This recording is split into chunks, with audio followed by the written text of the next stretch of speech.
Budget के बाद से उत्तर प्रदेश में शिक्षक भर्ती को लेकर के पूरी निगेटिविटी फैली हुई है। इस वीडियो में हम लोग डिटेल में बात करेंगे कि बजट में मेंशन ना होने की वजह से क्या वाकई में शिक्षक भर्ती की सारी उम्मीदें खत्म हो चुकी हैं। अंत तक जुड़े रहेगा। नमस्कार दोस्तों, मेरा नाम है नीरज और आप देख रहे हैं कैरियर बिट यूट्यूब चैनल। अगर आप इस चैनल पर पहली बार विजिट कर रहे हैं तो इसको सब्सक्राइब करते हुए बेल आइकन को प्रेस करना ना भूलें।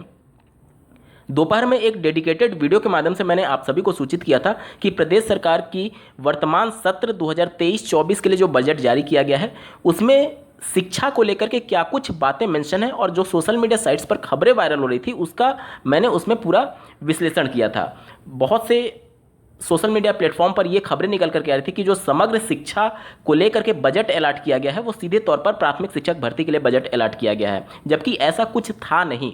क्योंकि समग्र शिक्षा के अंतर्गत केंद्र सरकार की योजना के तहत 60% केंद्र सरकार और 40% राज्य सरकार बजट इकट्ठा करके कक्षा प्री प्राइमरी से लेकर के 12वीं तक के शिक्षा की व्यवस्था करता है, जिसमें बहुत सारे फैक्टर्स होते हैं। इस सबके बाद से अभ्यर्थियों के मन में ये भय बैठ गया कि जब ये समग्र शिक्षा नई शिक्षक भर्ती से संबंधित नहीं है तो क्या ये नई शिक्षक भर्ती अब आएगी ही नहीं। तो ऐसा बिल्कुल भी नहीं है।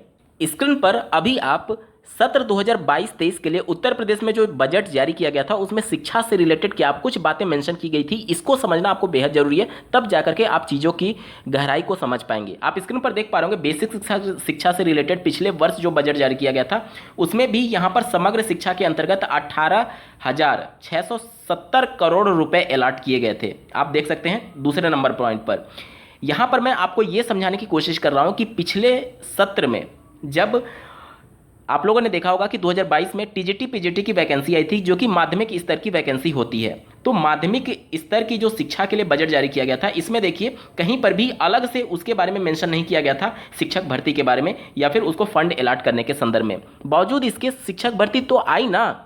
वही चीज़ें मैं आपको ये समझाने की कोशिश कर रहा हूँ कि देखिए बजट में जो इस बार प्राथमिक स्तर की शिक्षक भर्ती के लिए मेंशन नहीं किया गया इसका कतई भी मतलब ये नहीं है कि इस वर्ष शिक्षक भर्ती नहीं आ सकती है। मैं आपको सिर्फ दोपहर के वीडियो में ये बताने की कोशिश कर रहा था कि सोशल मीडिया साइट्स पर जो खबरें ये वायरल हो रही हैं कि जो समग्र शिक्षा के अंतर्गत 20,255 करोड़ अलॉट किए गए हैं वो केवल प्राथमिक शिक्षक भर्ती के लिए नहीं है, बल्कि वो प्री प्राइमरी से लेकर के कक्षा 12वीं तक की शिक्षा व्यवस्था को सुदृढ़ करने के लिए केंद्र सरकार और राज्य सरकार कलेक्टिव फॉर्म में जो बजट अलॉट करती है उसमें राज्य का जो 40% होता है वो 40% इंडिकेट किया गया है, ना कि शिक्षक भर्ती के लिए।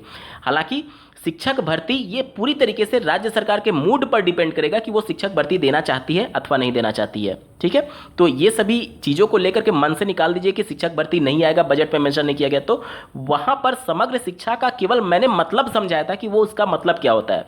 राज्य सरकार चाहेगी तो शिक्षक भर्ती जरूर आएगी और यूपी टेट को लेकर के तो सरकार ने पहले ही प्रतिबद्धता जाहिर कर दी है कि शिक्षा सेवा चयन आयोग के गठन होने के बाद से प्रथम प्राथमिकता जो है वो यूपी टेट को लेकर के ही है। और जहां तक शिक्षक भर्ती की बात है तो वो राज्य सरकार पर निर्भर करेगा कि राज्य सरकार गंभीर है अथवा नहीं है। ठीक है, बजट में मेंशन ना होने की वजह से रास्ते बंद नहीं हो रहे हैं। पिछले बार भी टीजीटी पीजीटी के लिए अलग से बजट अलॉट नहीं किया गया था, बावजूद इसके टीजीटी पीजीटी में बड़ी वैकेंसी देखने को मिली थी 2022 में। तो इसी प्रकार से आप उम्मीदबद्ध रहते हुए अपनी तैयारी जारी रखिए, कब राज्य सरकार डिसीजन ले ले और आपको मौका भी ना मिले शायद पढ़ने का। इसलिए तैयारी लगातार जारी रखिए। आधा घंटा ही पढ़िए, 1 घंटा ही पढ़िए, लेकिन रोज पढ़िए। इस वीडियो को देखने के लिए आपका बहुत बहुत धन्यवाद। भगवान करे आपका दिन शुभ हो।